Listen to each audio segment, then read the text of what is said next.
ഞാനിപ്പോൾ നിൽക്കുന്നത് എല്ലോറ കേവ്സിനെക്കാളും വളരെയധികം പ്രാധാന്യമുള്ള ഒരു സ്ഥലത്താണ്.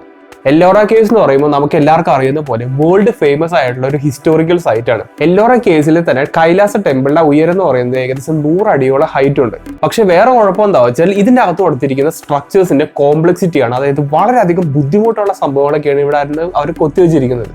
അതും സാധാരണ കൺസ്ട്രക്ഷൻ ടെക്നിക്ക് പോലെയല്ല, ഒരു നെഗറ്റീവ് കൺസ്ട്രക്ഷൻ ടെക്നിക്കാണ് ശരിക്കും ഇവിടെ ഉപയോഗിച്ചിരിക്കുന്നത്. അതായത് മുകളിൽ നിന്ന് താഴേക്ക് പണിയുന്ന ഒരു രീതിയാണ് ശരിക്കും നെഗറ്റീവ് കൺസ്ട്രക്ഷൻ ടെക്നിക്ക് എന്ന് പറയുന്നത്. ഒരു എക്സാമ്പിൾ പറയുകയാണെങ്കിൽ നമ്മളിപ്പോൾ ഒരു വീട് പണിയാന്ന് വെച്ചോ, ആ വീടിന്റെ ആദ്യം എന്തായിരിക്കും പണിയുന്നത്? നമ്മളൊരു തറയായിരിക്കും പണിയുന്നത്. അതിന് മുകളിലേക്ക് ഇനി ലെയർ ബൈ ലെയർ ആയിട്ടായിരിക്കും നമ്മളൊരു വീട് ആഡ് ചെയ്യുന്നത്. പക്ഷെ എല്ലോറ കേവ്സിന് ഒരു കുഴപ്പം എന്താ വെച്ചാൽ ഇത് ഒരു പാറ, ഒരു സോളിഡ് പീസ് ഓഫ് ഗ്രാനൈറ്റ് ഇത് ശരിക്കും കൊത്തി എടുത്തിരിക്കുകയാണ്. അതായത് ഇതിന്റെ അകത്തുള്ള മെറ്റീരിയൽസ് നമ്മൾ റിമൂവ് ചെയ്തെടുത്തിട്ടാണ് ശരിക്കും ഇത്തരത്തിലുള്ള സ്ട്രക്ചർ പണിതെടുത്തിരിക്കുന്നത്.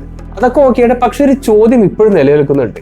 എങ്ങനെയാണ് ഇത്രയും വർഷങ്ങൾക്ക് മുമ്പ് അവർക്ക് ഇത് അച്ചീവ് ചെയ്തെടുക്കാൻ പറ്റിയത്? എസ്റ്റിമേറ്റ്സ് പറയുന്നത് ഏകദേശം 90,000 തൊട്ട് 1 കോടി ടൺ മെറ്റീരിയൽസ് ഇതിന്റെ അകത്തുനിന്ന് റിമൂവ് ചെയ്തെടുത്തിട്ടാണ് ഇത്തരത്തിലുള്ള സംഭവം ഉണ്ടാക്കിയെടുത്തതെന്നാണ്.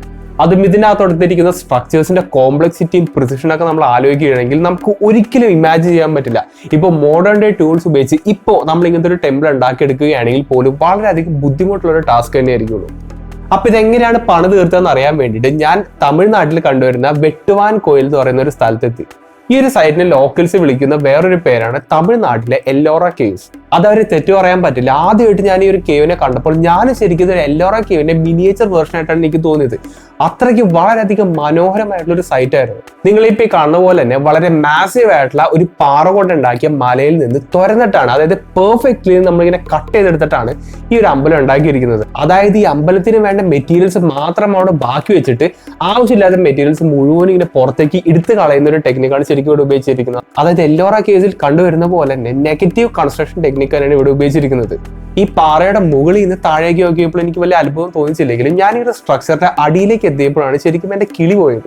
എല്ലോറ കേവ്സ് എടുത്ത് നോക്കുകയാണെങ്കിൽ അത് മുഴുവനും കംപ്ലീറ്റ് ആയിട്ടുള്ള വർക്ക്സ് ആണ്. അതായത് മൊത്തം പണി തീർത്ത സ്ട്രക്ചേഴ്സ് ആണ് ശരിക്കും നമുക്ക് അവിടെ കാണാൻ കഴിയുന്നത്. പക്ഷെ വെട്ടുവാൻ കോയിലിന്റെ ഒരു സ്പെഷ്യാലിറ്റി എന്താ വെച്ചാൽ ഇതിന്റെ മുകൾ ഭാഗം മാത്രമാണ് ഫിനിഷ് ചെയ്തിരിക്കുന്നത്. അതിന്റെ താഴത്തെ പകുതി ഭാഗം കംപ്ലീറ്റ് ചെയ്തിട്ടില്ല. അതായത് ജസ്റ്റ് കല്ലിങ്ങനെ കൊത്തി എടുത്തിട്ടുള്ള ആ ഒരു ഷേപ്പിൽ മാത്രം കൊത്തി നിർത്തി വെച്ചിട്ടുള്ളൂ. അത് മുഴുവനും കംപ്ലീറ്റ് ചെയ്തിട്ടില്ല എന്നാണ് ഞാനിവിടെ പറയുന്നത്. അത് നിങ്ങളിപ്പോൾ ഈ വീഡിയോ ഫുട്ടേജസ് ഒക്കെ നോക്കിക്കഴിഞ്ഞാൽ നിങ്ങൾക്ക് ആ കാര്യം വളരെ ക്ലിയർ ആയിട്ട് മനസ്സിലാക്കാൻ പറ്റും. അതായത് മുകൾ ഭാഗം വളരെ പ്രിസൈസ് ആയിട്ട് കംപ്ലീറ്റ് ചെയ്തിട്ടുണ്ട്, പക്ഷെ താഴ്ഭാഗം ജസ്റ്റ് കട്ട് ചെയ്ത് മാത്രം വെച്ചിട്ടുള്ളൂ.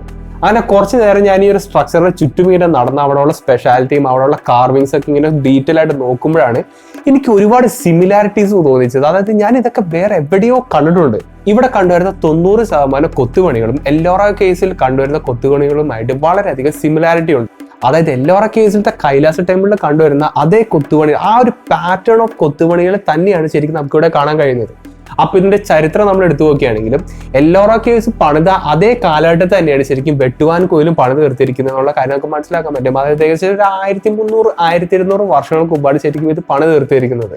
അങ്ങനെയാണ് ആർക്കിയോളജിക്കൽ ഡേറ്റാസ് ഒക്കെ പറയുന്നത്. പക്ഷേ ആർക്കിയോളജിക്കൽ ഡേറ്റയെ പറ്റിയിട്ട് ഞാൻ ഒരുപാട് വീഡിയോസിൽ പറയുന്ന പോലെ തന്നെ ഇവര് ആ കാലഘട്ടത്തുള്ള കൾച്ചറിനെ ബേസ് ചെയ്തിട്ടാണ് ഒരു സ്ട്രക്ചറിന്റെ പ്രായം അളക്കുന്നത്. ഫോർ എക്സാമ്പിൾ ഇപ്പോൾ വെട്ടുവാൻ കോയിലിന് ചുറ്റും കണ്ടുവരുന്ന ഇത്തരത്തിലുള്ള കൊത്തുപണികളുടെ ആ ഒരു സ്റ്റൈലില്ലേ, ആ ഒരു ശൈലിയില്ലേ, ആ ശൈലി ഏത് കാലഘട്ടത്തിൽ ജീവിച്ചിരുന്ന ആൾക്കാർ ഉപയോഗിച്ചിരുന്ന ശൈലിയുമായിട്ട് മാച്ചിങ് ആണോ എന്ന് നോക്കിയിട്ടാണ് ആർക്കിയോളജിസ്റ്റുകൾ ഇത്തരത്തിലുള്ള സ്ട്രക്ചേഴ്സിനെ പ്രായം അളക്കുന്നത്. ഇപ്പോൾ പിരമിഡ്സിന്റെ കേസ് എടുക്കുകയാണെങ്കിൽ പിരമിഡ്സിന്റെ അകത്ത് ഇതേപോലുള്ള ഒരുപാട് കൊത്തുപണികൾ, ഒരുപാട് ഇൻസ്ക്രിപ്ഷൻസ്, ഹൈറോഗ്ലിഫ്സ് ഒക്കെ കാണാൻ പറ്റും. അപ്പൊ ഇത്തരത്തിലുള്ള ഹൈറോഗ്ലിഫ്സും ആർട്ട് വർക്കുകളെല്ലാം ഉപയോഗിച്ചിരുന്ന ആൾക്കാരുടെ കാലഘട്ടം, അതായത് ആ ഒരു കൾച്ചറൽ കാലഘട്ടം ഡേറ്റ് ചെയ്തിട്ടാണ് പിരമിഡ്സ് ഇത്ര വർഷങ്ങൾക്ക് മുമ്പാണ് പണി തീർത്തതെന്നാണ് പറയുന്നത്. അതിന്റെ അർത്ഥം പിരമിഡുകളുടെ പ്രായം 4500 വർഷങ്ങളെന്നല്ല, അത് ശരിക്കും ഒരു കാൽക്കുലേറ്റഡ് ഗസ് മാത്രം. അതുപോലെ തന്നെയാണ് ശരിക്കും എല്ലോറ കേവ്സിലുള്ളത്, അതുപോലെ തന്നെയാണ് നമ്മുടെ വെട്ടുവാൻ കോയിലുള്ളത്. അതായത് ഞാനിപ്പോ തൊട്ടുകൊണ്ട് നിൽക്കുന്ന ആ ഒരു സ്ട്രക്ചർ എങ്ങനെയാണ് പണിതത്, ആരാണ് പണിതത്, എത്ര വർഷം ഇനി പഴക്കമുണ്ട്, അതൊന്നും ആർക്കും ഇപ്പോഴും അറിയില്ല എന്നുള്ളതാണ് വാസ്തവം. എല്ലോറ കേവ്സിലെ കൈലാസ ടെമ്പിൾ നേരെ ഫേസ് ചെയ്തിരിക്കുന്നത് ഈസ്റ്റിലോട്ടാണ്. എന്നാൽ വെട്ടുവാൻ കോയിലും ഇതേപോലെ തന്നെ ഈസ്റ്റിലോട്ടാണ് ഫേസ് ചെയ്തിരിക്കുന്നത്. എല്ലോറ കേവ്സിലെ കൈലാസ ടെമ്പിൾ നമുക്ക് എല്ലാവർക്കും അറിയുന്ന പോലെ ശിവനെയാണ് ശരിക്കും അവിടെ വേർഷിപ്പ് ചെയ്യുന്നത്. എന്നാൽ ഇവിടെയും അത് തന്നെയാണ് സംഭവിക്കുന്നത്. വെട്ടുവാൻ കോയിലത്തെ പ്രതിഷ്ഠ എന്ന് പറയുന്നത് ശിവൻ തന്നെയാണ്. അതായത് രണ്ടും വളരെ സിമിലർ ആയിട്ടുള്ള ഒരു സംഭവം തന്നെയാണ്. പിന്നെ വേറെ വളരെ ഫാസിനേറ്റിംഗ് ആയിട്ടുള്ള ഒരു കാര്യം എനിക്ക് അവിടുത്തെ ലോക്കൽസിന്റെ അടുത്ത് തന്നെയാണ് കിട്ടിയത്. അതായത് ഞാൻ ശരിക്കും പറയാൻ നട്ടുച്ചയ്ക്കാണ്, അതൊരു ഉച്ച 12 മണിക്കാണ് ഞാൻ ഈ ഒരു സ്ഥലത്ത് എത്തിയത്. അത് തമിഴ്നാട്ടിലത്തെ ഉടുക്കത്തെ ചൂടും സഹിച്ചിട്ടാണ് ശരിക്കും ഞാൻ ഈ വീഡിയോ ഷൂട്ട് ചെയ്യുന്നത്. അപ്പോൾ അവിടെ വെച്ചിട്ട് എനിക്ക് കിട്ടാവുന്ന എൻ്റെ 1-2 ഗൈഡുകളെ കാര്യത്തൊക്കെ ചോദിച്ചപ്പോൾ ഈ ഒരു സംഭവത്തിന്റെ ഹൈറ്റ് എന്ന് പറയുന്നത്, അതായത് വെട്ടുവാൻ കോയിലിന്റെ ആ ഒരു ശില്പത്തിന്റെ ഹൈറ്റ് എന്ന് പറയുന്നത് 25 അടി മാത്രമാണ്. പക്ഷേ എല്ലോറ കേവ്സിന്റെ ഹൈറ്റ് എന്ന് പറയുന്നത് എക്സാക്ട്ലി 100 അടിയാണ്. അതായത് എല്ലോറ കേവ്സിന്റെ 4/1 ഹൈറ്റ് മാത്രമാണ് ഇതിൻ്റെ അകത്തുള്ളത്. പിന്നെ വേറൊരു കാര്യം ഞാൻ ഒബ്സർവ് ചെയ്തതെന്താ വെച്ചാൽ, എല്ലോറ കേവ്സിന്റെ അകത്ത് ഒരുപാട് കൊത്തുപണികൾ, അതായത് ആനയുണ്ട്, കുതിരയുണ്ട്, അങ്ങനെ ഒരുപാട് സംഭവങ്ങളൊക്കെ എല്ലോറ കേവ്സിന്റെ ചുറ്റിപ്പറ്റിയിട്ടുണ്ട്. ഒരുപാട് കോംപ്ലക്സ് ആയിട്ടുള്ള സ്ട്രക്ചേഴ്സും എല്ലോറ കേവ്സിനകത്ത്, അതായത് ഒരുപാട് ഗുഹകൾ പോലത്തെ സംഭവങ്ങളും ഒരുപാട് അറകളൊക്കെ ശരിക്കും എല്ലോറ കേവ്സിന്റെ അകത്തുണ്ട്, അതായത് നമ്മുടെ കൈലാസ് ടെമ്പിളിന്റെ അകത്തുണ്ട്. പക്ഷെ ഇതിന്റെ അകത്ത്, അതായത് വെട്ടുവാൻ കോയിലിന്റെ അകത്ത് ആകെ ഒരൊറ്റ മോണുമെന്റ് മാത്രമേ നമുക്ക് കാണാൻ പറ്റുള്ളൂ. അതായത് ഒരു സെൻട്രൽ സ്ട്രക്ചർ മാത്രമേ നമുക്ക് കാണാൻ പറ്റുള്ളൂ. അതും ഈ ഒരു സ്ട്രക്ചർ ഞാൻ വളരെ ക്ലോസ് ആയിട്ട് ഇൻസ്പെക്ട് ചെയ്തപ്പോഴാണ് എനിക്ക് ഒരുപാട് കാര്യങ്ങൾ ഇവിടുന്ന് മനസ്സിലാക്കാൻ പറ്റിയത്. അതായത് ഇവർ എങ്ങനെയാണ് ഈ പാറ പൊട്ടിച്ചെന്നുള്ളത് നമുക്ക് ഈ ഒരു സംഭവത്തിന്റെ ചുറ്റുപാടുള്ള, അതായത് ബാക്ക്ഗ്രൗണ്ടിൽ കാണുന്ന ആ ഒരു പാറയുടെ കട്ടിങ് നോക്കിക്കഴിഞ്ഞാൽ നമുക്ക് തന്നെ മനസ്സിലാക്കാൻ പറ്റും. അതായത് അയൺ ചിസിൽസും ഹാമേഴ്സ് ഉപയോഗിച്ചിട്ടാണ് ഈ ഒരു സംഭവം കൊത്തിയെടുത്തെന്നുള്ള ഒരു കാര്യം നമുക്ക് എന്തായാലും ഈ സംഭവം കണ്ടു കഴിഞ്ഞാൽ നമുക്ക് മനസ്സിലാക്കാൻ പറ്റും. ഉളിയും കൊണ്ട് കല്ലിലടിക്കുമ്പോൾ ഉണ്ടാകുന്ന തരത്തിലുള്ള മാർക്കിംഗ് കാര്യങ്ങളെല്ലാം നമുക്കിവിടെ കല്ലിൽ വളരെ ക്ലിയർ ആയിട്ട് കാണാൻ പറ്റും. അത് ഞാൻ അവിടെ പോയി കണ്ടതാണ്.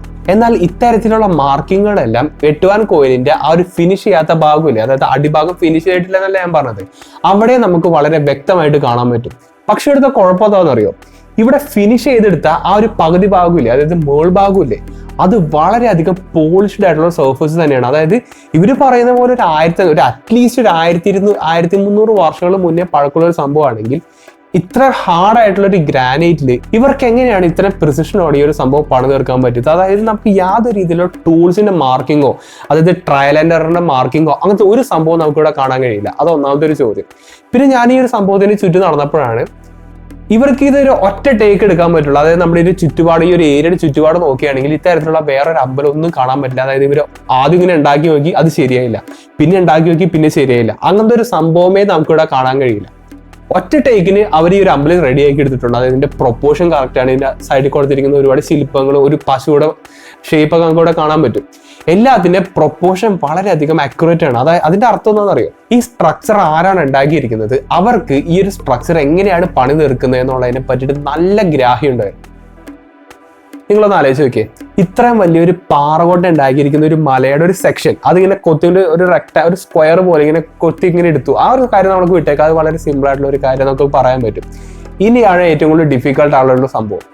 ഈ ഒരു സ്ട്രക്ചറിന്റെ പ്രൊപ്പോർഷൻ കളയാണ്ട് വേണം നമ്മൾ ഈ ഒരു സംഭവം മുകളിൽ നിന്ന് താഴേക്ക് ഇങ്ങനെ കൊത്തിയെടുക്കേണ്ടത്. അതായത് ഇപ്പൊ മുകളിലത്തെ ഒരു മേൽക്കൂര, ഒരു ഡോം പോലത്തെ ഒരു സംഭവം കാണുന്നില്ലേ, അതിന്റെ ആ ഒരു ആംഗിൾ മാറിപ്പോയി കഴിഞ്ഞാൽ ഇതിന്റെ മൊത്തത്തിലൊരു ഭംഗിയായി പോകും. അപ്പൊ ഇതൊക്കെ മുൻകൂട്ടി കണ്ടുകൊണ്ട് വെൽ പ്ലാൻ ചെയ്തിട്ട് വേണം ഇത്തരത്തിലുള്ള കൺസ്ട്രക്ഷൻസ് ഒക്കെ സ്റ്റാർട്ട് ചെയ്യാൻ വേണ്ടിയിട്ട് തന്നെ.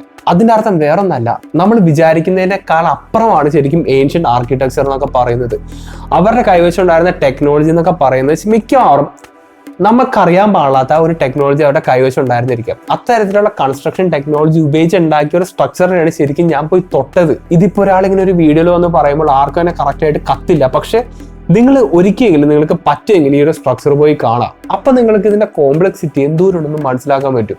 ഈ ഒരു സ്ട്രക്ചർ പണിയാൻ വേണ്ടി ഏകദേശം 25,000 ടൺ കല്ലാണ് ഇതിൻ്റെ അകത്ത് നിന്ന് ഊരിക്കളഞ്ഞിരിക്കുന്നത്.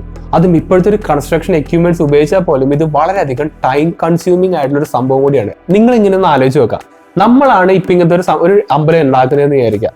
അപ്പൊ നമ്മൾ ഒരുപാട് ഇങ്ങനെ ചുറ്റുപാടുള്ള സ്ക്വയറും കാര്യങ്ങളൊക്കെ ഇങ്ങനെ വെട്ടിയെടുത്ത് അതിനകത്തുള്ള മെറ്റീരിയൽസ് ഒക്കെ റിമൂവ് ചെയ്ത് പൈപ്പൊക്കെ റിമൂവ് ചെയ്തെടുത്തു. അതിനുശേഷം നമ്മൾ പ്രൊപ്പോസ് ചെയ്ത ആ ഒരു അമ്പലത്തിന്റെ ആ ഒരു സ്ട്രക്ചറിന്റെ ഷേപ്പ് നമ്മളിങ്ങനെ ഒരു മനസ്സിലായ ഒരു പ്ലാനിങ് ഉണ്ടാവില്ല. ആ കാലത്തെ പ്ലാനിങ് എങ്ങനെയാണെന്ന് എനിക്ക് സത്യം പറഞ്ഞാൽ അറിഞ്ഞൂടെ. ഇപ്പൊ നമുക്ക് കമ്പ്യൂട്ടർ എയ്ഡഡ് ഡിസൈൻ, CAD കാര്യങ്ങളൊക്കെ ഉണ്ടല്ലോ. പക്ഷെ പണ്ടത്തെ കാലത്ത് ഇത്തരത്തിലുള്ള സ്ട്രക്ചേഴ്സിന്റെ പ്ലാനിങ് എങ്ങനെയാണെന്നുള്ള കാര്യത്തിനെ പറ്റി നമുക്ക് ആർക്കും അറിയില്ല എന്നുള്ളതാണ് വേറൊരു വാസ്തവം. അപ്പൊ ഇങ്ങനത്തെ ഒരു സംഭവം പണിയാൻ വേണ്ടിയിട്ട് ഇതിന്റെ അകത്തുള്ള കല്ലുകളും കാര്യങ്ങളെല്ലാം നമ്മളിങ്ങനെ റിമൂവ് ചെയ്തെടുത്തു. അതിനുശേഷം നമ്മൾ ഈ ഒരു സംഭവം വളരെ കെയർഫുൾ ആയിട്ട് ഇങ്ങനെ പണിതുകൊണ്ടിരിക്കുകയാണ്. അതായത് ഇതിന്റെ മേൽക്കൂര തന്നെ എടുക്കാം, ആ മേൽക്കൂര ഇങ്ങനെ പണിതുകൊണ്ടിരിക്കുകയാണ്. അപ്പോഴാണ് നമുക്കൊരു മിസ്റ്റേക്ക് പറ്റിയത്. അതായത് നമ്മളിപ്പോൾ ഈ മേൽക്കൂര പണിയുന്ന സമയത്ത് നമ്മൾ വളരെ കട്ടിക്ക് ഹാമർ കൊണ്ട് ഈ ഒരു കല്ലിനെ അടിച്ചു. ആ ഒരു അടിയുടെ ആഘാതത്തിൽ ഈ ഒരു കല്ലിന് മൊത്തത്തിലായിട്ട് ഒരു ക്രാക്ക് പ്രൊപ്പഗേറ്റ് ചെയ്തത് മൊത്തത്തിൽ പാറങ്ങനെ പൊട്ടിപ്പോയെന്ന് വിചാരിക്കുക. അതൊരു ഒരു ലൈനായിട്ടുള്ള ഒരു ക്രാക്ക് വന്നെന്ന് വിചാരിക്കുക. അങ്ങനത്തെ ഒരു സിറ്റുവേഷൻ വന്നു കഴിഞ്ഞാൽ നമുക്ക് ഈ ഒരു അമ്പലം ഒരിക്കലും കംപ്ലീറ്റ് ചെയ്യാൻ പറ്റില്ല. അത് കംപ്ലീറ്റ് ചെയ്ത് കഴിഞ്ഞാൽ അതിന്റെ ഭംഗി മൊത്തമേ പോകും. ഇതിപ്പോ പൊട്ടിപ്പോയ ഒരു പീസ് എങ്ങനെയെങ്കിലും എടുത്ത് ഇങ്ങനെ ഒട്ടിക്കാൻ പറ്റുമെന്ന് ചോദിച്ചു കഴിഞ്ഞാൽ ആ കാലത്ത് സിമെന്റും കാര്യങ്ങളൊന്നും ഇല്ലാത്തതുകൊണ്ട് നമുക്ക് ഇങ്ങനത്തെ സംഭവം ചെയ്യാൻ പറ്റില്ല. അപ്പൊ ഇത് പണിതത് ആരാണോ അവർക്ക് കറക്റ്റ് ആയിട്ട് അവരെന്താണ് ചെയ്യുന്നതെന്ന് അറിഞ്ഞിട്ടാണ് ശരിക്കും ഇവർ പണിത്. അതായത് ഇപ്പോഴത്തെ ഒരു മോഡേൺ ഡേ ടൂൾസ് ഉപയോഗിച്ച് പണി തീർക്കാൻ വളരെ ബുദ്ധിമുട്ടായിട്ടുള്ള ഒരു സ്ട്രക്ചർ അവർക്ക് പണി തീർക്കാൻ കഴിഞ്ഞിട്ടുണ്ടെങ്കിൽ അവരുടെ കൈവശമുള്ള ടെക്നോളജി ശരിക്കും നമ്മൾ വിചാരിക്കുന്നതിന് അപ്പുറമായിരുന്നിരിക്കാം. ഇതിനെപ്പറ്റി കൂടുതൽ അറിയാൻ വേണ്ടിയിട്ട് ലോക്കൽസിന്റെ അടുത്തൊക്കെ തന്നെ ഒരുപാട് കാര്യങ്ങളൊക്കെ ചോദിച്ചായിരുന്നു. അത് എത്ര വർഷം മുമ്പാണ് പണി തീർത്തത്. അപ്പൊ ആ ഒരു സെയിം കഥകളൊക്കെ 1300 വർഷങ്ങൾക്ക് മുമ്പ് പാണ്ഡ്യ എന്ന് പറഞ്ഞ രാജാവാണ് പണി തീർത്തതെന്നൊക്കെയാണ് പറയുന്നത്. അത് 8th സെഞ്ചുറിയിൽ വെച്ചിട്ടാണ് ഈ ഒരു സംഭവം പണി തീർത്തതെന്നൊക്കെയാണ് അവർ പറയുന്നത്. അപ്പൊ അതിന്റെ ഹിസ്റ്ററിയും കാര്യങ്ങളൊക്കെ ഞാൻ ക്രോസ് ചെക്ക് ചെയ്ത് നോക്കിയപ്പോഴും ഇതേ കഥകളൊക്കെ തന്നെ എനിക്ക് പറയാൻ പറ്റുന്നത്. പക്ഷേ വേറൊരു കുഴപ്പമെന്നാണെന്ന് അറിയാം, ഇത് പണി തീർത്തത് പാണ്ഡ്യ ആണെങ്കിൽ, അത് ഇത്ര ബുദ്ധിമുട്ടി ഈ ഒരു സ്ട്രക്ചർ പണി തീർത്തത് ഇദ്ദേഹമാണെങ്കിൽ, എന്തുകൊണ്ട് ഇത്തരത്തിലുള്ള സ്ട്രക്ചർ നമുക്ക് വേറൊന്നും കാണാൻ കഴിയുന്നില്ല? അതായത് ചുറ്റുപാടുള്ള വേറൊരു അമ്പലത്തിൽ വേറൊരു സ്ട്രക്ചർ നമുക്ക് ഇങ്ങനെ സംഭവങ്ങളൊന്നും കാണാൻ കഴിയില്ല. അതായത് ഒറ്റക്കല്ലിൽ കൊത്തിയെഴുതിയിരിക്കുന്ന ഇത്ര മാസീവ് ആയിട്ടുള്ള അമ്പലം കാര്യങ്ങളൊന്നും വേറൊരിടത്ത് നമുക്ക് കാണാൻ കഴിയുന്നില്ല. അതും ലോക്കൽസ് പറയുന്ന വേറൊരു ലെജൻഡ് എന്ന് വെച്ചാൽ ഇത് ശരിക്കും അച്ഛനും മോനും തമ്മിലൊരു മത്സരമായിരുന്നു. അതായത് പാണ്ഡ്യയാണ് ഈ പറയുന്ന വെട്ടുവാൻ കോയിൽ കൊത്തിയെടുത്ത് ഉണ്ടാക്കിയെടുത്തതെന്നാണ് ശരിക്കും ഇവിടെ ലെജൻസിൽ പറയുന്നത്. എന്നാൽ ഇദ്ദേഹത്തിന്റെ അച്ഛനാണെങ്കിൽ തൊട്ടടുത്ത് വേറൊരു സ്ട്രക്ചർ പണിതെടുത്തിട്ടുണ്ട്. പക്ഷേ ഈ ഒരു സ്ട്രക്ചറിന്റെ സ്പെഷ്യാലിറ്റി എന്താ വെച്ചാൽ ഇത് ഇതേപോലെ വളരെ കോംപ്ലക്സ് ആയിട്ടുള്ള ഒരു സ്ട്രക്ചർ അല്ല, ഒരു പാറയുടെ അകത്ത് കൊത്തിയെടുത്തിരിക്കുന്ന ചെറിയൊരു അമ്പലം പോലത്തെ ഒരു കാവ് പോലത്തെ ഒരു സ്ട്രക്ചർ മാത്രമാണ് ഇദ്ദേഹം പണിതെടുത്തിരിക്കുന്നത്. പിന്നെ എന്നെ ഏറ്റവും കൂടുതൽ ചിരിപ്പിച്ച ഒരു കാര്യം കൂടി ഇവർ പറഞ്ഞായിരുന്നു. അതായത് ഇത്തരത്തിലുള്ള ഒരു കൺസ്ട്രക്ഷൻ ഇല്ലേ, അത് പണ്ട് 1300 വർഷങ്ങൾക്ക് മുമ്പ് വെറും 45 ദിവസങ്ങൾ കൊണ്ടാണ് ശരിക്കും ഇത് കംപ്ലീറ്റ് ചെയ്തതെന്നാണ് ശരിക്കും ഇവരെല്ലാവരും വിശ്വസിക്കുന്നത്. അത് വളരെയധികം പ്രൈസ് ചെയ്തിട്ടാണ് അവരൊക്കെ പറയുന്നത്. അത് ഒരിക്കലും പോസിബിൾ ആവില്ല. ഇപ്പോഴത്തെ ടെക്നോളജി ഉപയോഗിച്ച് പോലും നമുക്കത് കൺസ്ട്രക്ട് ചെയ്തെടുക്കാൻ പറ്റില്ല. എന്തുകൊണ്ടാണ് ഈ ഒരു സ്ട്രക്ചറിന്റെ അടിഭാഗം കംപ്ലീറ്റ് ചെയ്യാണ്ട് മോൾ ഭാഗം മാത്രം കംപ്ലീറ്റ് ചെയ്യുന്നത് ചോദിച്ചപ്പോൾ അവർ വളരെ കൗതുകമായിട്ടുള്ളൊരു ഉത്തരമാണ് എനിക്ക് തന്നത്. ഈ ഒരു സ്ട്രക്ചറിന്റെ അടിഭാഗത്തിന്റെ കല്ല് വളരെയധികം സോഫ്റ്റ് ആയതുകൊണ്ട് തന്നെ ഇത്തരത്തിലുള്ള ഇൻട്രിക്കേറ്റ് ആയിട്ടുള്ള ഡിസൈൻസ് ഒന്നും അവിടെ ചെയ്യാൻ പറ്റില്ല എന്നാണ് ശരിക്കും അവർ പറയുന്നത്. ഞാൻ 1-2 ആൾക്കാരുടെ അടുത്ത് ഈ ഒരു ചോദ്യം ചോദിച്ചായിരുന്നു. അപ്പൊ എല്ലാവരും ഈ ഒരു ഉത്തരം തന്നെയാണ് തരുന്നത്. പക്ഷേ ഇവിടുത്തെ ഒരു പ്രശ്നം എന്താണെന്ന് അറിയോ? ഇവർ പറയുന്ന പോലെ ഈ ഒരു സ്ട്രക്ചറിന്റെ പ്രായം 1300 വർഷങ്ങളാണ്. അപ്പോൾ അറ്റ്ലീസ്റ്റ് ഈ ഒരു സംഭവത്തിന്റെ പ്രായം 1300ഓളം വർഷങ്ങളുണ്ട്. അപ്പോൾ ഇത്രയും വർഷമായിട്ടും ഈ ഒരു സംഭവത്തിന് യാതൊരു കോട്ടോ സംഭവിച്ചിട്ടില്ല. ഇത്ര ഹെവി ആയിട്ടുള്ള ഒരു സ്ട്രക്ചറാണ് ഇവർ ഈ പറയുന്ന പോലെ ഈ ഒരു സോഫ്റ്റ് ആയിട്ടുള്ള കല്ലിന്റെ മുകളിൽ നിൽക്കുന്നത്. അപ്പോൾ ഇത്രയും വർഷങ്ങളായിട്ട് ഈ ഒരു സംഭവത്തിന് യാതൊരു കോട്ടോ സംഭവിച്ചിട്ടില്ലെങ്കിൽ ഈ ഒരു സംഭവം ഒരിക്കലും സോഫ്റ്റ് ആവാനുള്ള സാധ്യതയില്ല. ഇതിപ്പോ എനിക്ക് തോന്നിയേക്കുന്നത് ഒരുപാട് ആൾക്കാർ വെർബലി ഇങ്ങനെ പറഞ്ഞു പോകുന്ന കാര്യങ്ങളില്ല. അതായത് ഇപ്പോൾ എന്താണ് അത് ചെയ്യാൻ പറ്റാത്തത്, അത് ഇന്ന സംഭവം കൊണ്ടാണ്, ഓക്കെ, അതിങ്ങനെ പറഞ്ഞ് അതാണെന്ന് വിശ്വസിച്ചിരിക്കുന്ന ഒരു കൂട്ടം ആൾക്കാരാണ് ശരിക്കും എനിക്ക് അവിടെ കാണാൻ കഴിഞ്ഞത്. എനിക്ക് അങ്ങനെയാണ് ശരിക്കും തോന്നിയത്. അതല്ലാണ്ട് എന്തുകൊണ്ടാണ് ഈ ഒരു സ്ട്രക്ചറിന്റെ അടിഭാഗം പണി തീർക്കാൻ കഴിയാത്തത്, അതിനുള്ള ഒരു ചോദ്യത്തിന്റെ ഉത്തരം ഞാൻ ശരിക്കും എനിക്ക് തോന്നുന്ന ഉത്തരം ഞാൻ ഇപ്പൊ പറഞ്ഞുതരാം. ആർക്കിയോളജിക്കൽ സ്റ്റഡീസ് അനുസരിച്ച് എല്ലോറ കേവ്സിലത്തെ കൈലാസ ടെമ്പിൾ പണി തീർത്ത ആ ഒരു കാലഘട്ടവും ഈ ഒരു വെട്ടുവാൻ കോവിൽ പണി തീർത്ത കാലഘട്ടവും സെയിം ആണ്. ഞാൻ നേരത്തെ പറഞ്ഞ പോലെ തന്നെ ഇതിന്റെ രണ്ടും തമ്മിലുള്ള കൊത്തുപണികളുടെ സിമിലാരിറ്റീസും ഇതിന്റെ ആ ഒരു ഷേപ്പിന്റെ സിമിലാരിറ്റീസും ഇത് പണി തീർത്തിരിക്കുന്ന ആ ഒരു ടെക്നിക്കും ഇത് ഫേസ് ചെയ്തിരിക്കുന്ന ഒരു ഡയറക്ഷനും ഇതിൽ വർഷിപ്പ് ചെയ്യുന്ന ആ ഒരു ദൈവത്തിന്റെ ആ ഒരു ഐഡിലിന്റെ ആ ഒരു സംഭവം എല്ലാം സെയിം തന്നെയാണ്. ശിവനെയാണ് ശരിക്കും ഇവിടെ വർഷിപ്പ് ചെയ്യുന്നത്. അപ്പോൾ ഇതിന്റെ ഒരു തിയറി ഞാൻ പറഞ്ഞു തരട്ടെ. ഞാനിപ്പോൾ ഒരു വലിയ ഫ്ലാറ്റ് പണിയാൻ പോകുന്നതെന്ന് വിചാരിച്ചു. ഇത് പണിയുന്നതിന് മുമ്പ് തന്നെ ഇത് എങ്ങനെയായിരിക്കും ഉണ്ടാവാന്ന് അറിയാൻ വേണ്ടിയിട്ട് ഒരു 3D മോഡലൊക്കെ ഉണ്ടാക്കി വെക്കുന്ന ഒരു സംഭവം നമ്മൾ കണ്ടിട്ടില്ല. അതായത് ചെറിയൊരു മിനിയേച്ചർ സ്കെയിലുള്ള ഫ്ലാറ്റ് ഒക്കെ ഉണ്ടാക്കി വെക്കുന്ന ചില സിനിമകളിലൊക്കെ നിങ്ങൾ കണ്ടിട്ടാണ്. ഞാൻ പറ്റുന്ന ഒരു വിഷ്വൽ നിങ്ങൾക്ക് കാണിച്ചു തരാം. ഈ ഫ്ലാറ്റ് പണി തീർത്ത് കഴിഞ്ഞാൽ അത് എങ്ങനെ ഉണ്ടായിരിക്കുന്നത് നമുക്ക് വിഷ്വലി അറിയാൻ വേണ്ടിയിട്ടാണ് ഇത്തരത്തിലുള്ള സ്ട്രക്ചേഴ്സ് ഒക്കെ ഉണ്ടാക്കുന്നത്. എന്നാൽ എല്ലോറ കേസിൽ കണ്ടുവരുന്ന അത്തരത്തിലുള്ള സ്ട്രക്ചേഴ്സ് ഒക്കെ പണി തീർക്കാൻ പറ്റുമോ, അത് ശരിക്കും നടക്കുമോ, അത് ശരിക്കും പ്രാക്ടിക്കൽ ആയിട്ടുള്ള ഒരു സംഭവമോ, അത് ശരിക്കും പ്രൂവ് ചെയ്യാനുള്ള ഒരു പ്രൂഫ് ഓഫ് കോൺസെപ്റ്റ് ആകാനുള്ള സാധ്യതയുണ്ട്. അതായത് എല്ലോറ കേസ് പണിയുന്നതിന് മുമ്പ് തന്നെ ഇവർ വേറൊരു സ്ഥലത്ത് പരീക്ഷിച്ച് നോക്കിയതാവാനുള്ള സാധ്യത ഞാനിവിടെ കാണുന്നുണ്ട്. അല്ലെങ്കിൽ നിങ്ങളൊന്ന് ആലോചിച്ച് നോക്കാം, എല്ലോറ കേസിലത്തെ കൈലാസ ടെമ്പിൾ 100 അടിയാണെങ്കിൽ ഇത് 4-1 25 അടി മാത്രമാണ് ഉള്ളത്. അതും എല്ലാ ക്യാരക്ടറിസ്റ്റിക്കും ഇവിടെ അതായിട്ട് വളരെ സിമിലർ ആണ്. അപ്പോൾ ഇതിന്റെയൊക്കെ റീസൺ ശരിക്കും അതായിരിക്കാനാണ് സാധ്യത. ഇതിപ്പോൾ എൻ്റെ മാത്രം ഒരു കൺക്ലൂഷനാണ്. എനിക്ക് ഇതിനെപ്പറ്റി കറക്റ്റായിട്ട് അറിയില്ല, കാരണം ആർക്കും ഇതിനെപ്പറ്റി അറിയില്ല. പിന്നെ വേറൊരു കാര്യം എന്താ വെച്ചാൽ ഈ ഒരു അമ്പലം വളരെയധികം അൺപോപ്പുലർ ആയിട്ടുള്ള ഒരു സ്ഥലമാണ്. അത് എന്തുകൊണ്ടാണെന്നുള്ള കാര്യം എനിക്ക് ഇപ്പോഴും മനസ്സിലാക്കാൻ പറ്റുന്നില്ല. കാരണം ആര് കണ്ടാലും ശരിക്കും അവരുടെ മനസ്സിലേക്ക് ഇങ്ങനെ പറ്റിപ്പിടിച്ചിരിക്കുന്ന തരത്തിലുള്ള ഒരു സ്ട്രക്ചറാണ് ശരിക്കും അവിടെ ഉള്ളത്. ഒട്ടും തന്നെ ഫേമസ് അല്ലാന്ന് ഞാൻ പറയാൻ കാരണം ഈ ഒരു സ്ഥലത്തേക്ക് എത്തിപ്പെടാൻ വേണ്ടിയിട്ട് ഞാൻ ഒരുപാട് ആൾക്കാർ വഴി ചോദിച്ചായിരുന്നു. അതായത് എങ്ങനെയാണ് ഈ ഒരു സ്ഥലത്തേക്ക് എത്തിപ്പെടുന്നതെന്ന് ചോദിച്ചായിരുന്നു. ആരും തന്നെ ഈ ഒരു സംഭവത്തെ പറ്റി കേട്ടിട്ടില്ല. അതായത് തമിഴ്നാട്ടിലുള്ള ആൾക്കാർക്ക് പോലും ഈ ഒരു സംഭവത്തെ പറ്റിയിട്ട് അറിയില്ല എന്നുള്ളതാണ് ശരിക്കും വാസ്തവം. അപ്പൊ അത്രയൊക്കെ തന്നെയുള്ളൂ. നിങ്ങൾക്ക് ഇതൊക്കെ കണ്ടെന്നാണ് തോന്നുന്നത്. മാക്സിമം കമന്റ് ചെയ്യാൻ ശ്രമിക്കുക. പിന്നെ ഇതിനെപ്പറ്റി നിങ്ങൾക്ക് കൂടുതൽ അറിയണമെങ്കിൽ അൺഫിനിഷ്ഡ് എല്ലോറ കേവ് എന്ന് അടിച്ചു കൊടുത്താൽ മതി. അതായത് അല്ലെങ്കിൽ സൗത്ത് ഇന്ത്യാസ് എല്ലോറ കേവ് എന്നോ തമിഴ്നാട്ടിലത്തെ എല്ലോറ കേവ് എന്നോ അല്ലെങ്കിൽ വെട്ടുവാൻ കോയിൽ എന്നൊക്കെ അടിച്ചു കൊടുത്താൽ നിങ്ങൾക്ക് കറക്റ്റായിട്ടുള്ള സംഭവങ്ങളൊക്കെ കിട്ടും. ഇതിന്റെ ലൊക്കേഷനും കാര്യങ്ങളെല്ലാം ഞാൻ ഡീറ്റെയിൽ ഡിസ്ക്രിപ്ഷനിൽ കൊടുത്തേക്കാം. അപ്പോൾ കാണാൻ താല്പര്യമുള്ളവർക്ക് പോയി കാണാൻ. കാരണം എന്താ വെച്ചാൽ ഒറ്റ മലയാളികൾ പോലും ഞാൻ ഒരു പ്രദേശത്തെ കണ്ടിട്ടില്ല. അത്യാവശ്യം ബിസി ആയിട്ടുള്ള സമയത്താണ് ഞാൻ പോയത്, എന്നിട്ട് പോലും ഒറ്റ മനുഷ്യനെ പോലും ഞാൻ കണ്ടിട്ടില്ല. ഇതുപോലുള്ള റിസർച്ച് ഒക്കെ ചെയ്തിട്ടാണ് ഞാൻ ഓരോ വീഡിയോസ് അപ്ലോഡ് ചെയ്യുന്നത്. പക്ഷെ ഒട്ടുമിക്ക സമയത്തും എനിക്ക് ഇതേപോലുള്ള വീഡിയോസ് എടുക്കാൻ സാധിക്കാത്തതിന്റെ കാരണം ഞാൻ ഒറ്റയ്ക്ക് പോകുന്നത് കൊണ്ടാണ്. എന്നാൽ ഇതേപോലെ തന്നെ വളരെ അത്ഭുതകരമായിട്ടുള്ള, നിങ്ങൾ ഒരിക്കലും കേൾക്കാൻ വഴിയില്ലാത്ത ഒരുപാട് സൈറ്റിങ്സ്, ഹിഡൻ ആയിട്ടുള്ള ഒരുപാട് സൈറ്റിങ്സ് നമ്മുടെ കേരളത്തിൽ, നമ്മുടെ തമിഴ്നാട്ടിൽ, സൗത്ത് ഇന്ത്യയിലൊക്കെ ഉണ്ട്. അപ്പൊ അവിടെയൊക്കെ പോയിട്ട് എനിക്ക് വീഡിയോസ് ചെയ്യണം എന്നാണ് ആഗ്രഹം. അത് എന്തോരം സാധിക്കുന്നത് എനിക്കറിയില്ല. പക്ഷെ എന്നെ കൊണ്ട് പറ്റാവുന്ന പോലെ ദൈവം എന്നുള്ള ഒരു കൾച്ചറിന്റെ ശരിക്കുള്ള ഫേസ് ഞാൻ പുറത്തേക്ക് കൊണ്ടുവരാനാണ് നോക്കുന്നത്. അതിന്റെ മീനിങ് എന്താണ്, അത് ശരിക്കും എങ്ങനെയാണ് മനുഷ്യരിലേക്ക് വന്നത്, അങ്ങനെയുള്ള കാര്യങ്ങളൊക്കെയാണ് ശരിക്കും, അതിന് പുറകെയാണ് ശരിക്കും ഞാൻ പോകുന്നത്. അതിന് വേണ്ടിയിട്ടാണ് ഞാൻ ഇത്രയും ബുദ്ധിമുട്ടിയിട്ട് ഒരുപാട് കാര്യങ്ങളൊക്കെ ഇങ്ങനെ അന്വേഷിക്കുന്നത്. നോക്കട്ടെ, നമുക്കൊരു ദിവസം പിരമിഡ്സിലൊക്കെ പോയിട്ട് അവിടെയുള്ള സീക്രട്സും മുഴുവനും ഇങ്ങനെ ഒപ്പിയെടുത്തിട്ട് വരാം. അപ്പോൾ നല്ല ടോപ്പിക്കായിട്ട് ഇനി അടുത്ത വീഡിയോ കാണാം.